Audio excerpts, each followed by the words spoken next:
এবং আমাদের 7 জন patient severe কন্ডিশনে আছে। ইনহেলেশন ইনজুরির পেশেন্ট 7 জনই এবং 30% এবং অ্যাবাভ কালকের মতোই 5 জন আছে। আমাদের সিভিয়ার থেকে কেউ ক্রিটিক্যালে যায় নাই এবং নতুন করে আইসিইউতে কোনো এন্ট্রি হয় নাই, কেবল ওই আমরা আইসিইউ থেকে একজনকে স্টেপ ডাউন করে আমরা এইচডিইউতে দিয়েছি। এর মধ্যে আর টোটাল ডেথ আগের মতোই আমাদের এখানে 18 জন। আরেকটা ইনফরমেশন নতুন আপনাদের জন্য দিতে চাই, আমরা সর্বশেষ 158টা অপারেশন করেছি এই রোগীগুলোর। অনেক রোগীরই আমাদের অনেকবার করে এবং এইগুলো যেগুলো আমরা ওটিতে করেছি সেই লিস্টটা 158 বার আমাদেরকে সার্জিক্যাল প্রসিডিওরে যেতে হয়েছে এই রোগীগুলোর জন্য। তো আমার মনে হয় যে এটাই আমাদের কাছে আপডেট। নতুন প্রশ্ন আশা করি আপনাদের নাই।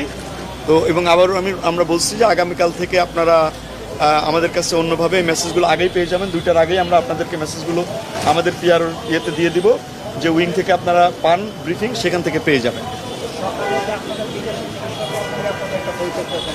হ্যাঁ, এটা অবশ্যই হয়েছে। এটা মানে এটা আমাদের রুটিন প্রসিডিওর। এটা রোগীগুলো যতদিন পর্যন্ত আমাদের এখানে থাকবে আমাদের এই প্রসেসটা অব্যাহত থাকবে। তারপর ওনারা চলে গেলেও আমাদের এই পদ্ধতিতেই আমরা প্রতিদিন ডিসকাশন করার পরে আমরা ডিসিশন নিই। আমরা আপনাদেরকে এই তথ্যগুলো আগেই দিয়ে দিয়েছি, প্লিজ এগুলো নিয়ে নেন, রিপিটেশনের দিকে আমরা না যাই। আমরা কিন্তু বলেছি যে আমাদের 3 জন ক্রিটিক্যাল, 7 জন সিভিয়ার আছে, অর্থাৎ এই 10 জন পেশেন্ট কিন্তু সবাই আশঙ্কাজনকেরই অবস্থায় আছে।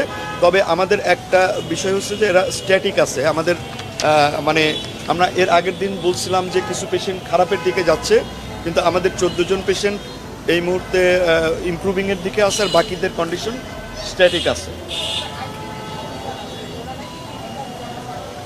আইসিইউ বাদে আরেকজন পেশেন্ট ক্রিটিক্যাল আছে, যেটাকে ভেন্টিলেশনের বাইরে। তো এখন সবাই তো এখন ভেন্টিলেশনের বাইরে, কিন্তু আইসিইউতে নেই, তাও ক্রিটিক্যালে আছে। কারণ আইসিইউতে আমরা অনেক সময় পেশেন্টকে শিফট করি তাদের সুবিধার জন্যই। আমার মনে হয় যে আর কোনো প্রশ্ন যদি না থাকে আমরা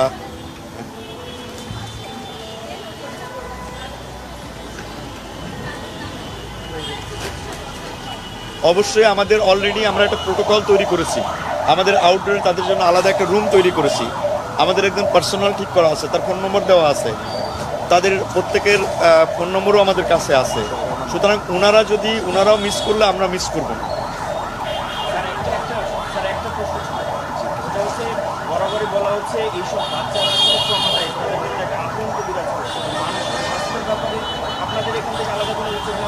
অবশ্যই আমরা প্রতিদিনই মানসিক স্বাস্থ্যের ব্যাপারে রেগুলার বেসিসে তাদের সঙ্গে কনসালটেশন হচ্ছে এবং আমাদের মন্ত্রণালয় আলাদা আর একটা সেল গঠন করেছে। তারা বাড়িতে গেলেও বিভিন্ন জায়গায় যাচ্ছে যেখানে তাদের ঠিকানা দেওয়া হচ্ছে, প্রয়োজনে বাড়িতে গিয়েও তাদেরকে এটার ব্যাপারে উপদেশ দেওয়া হবে।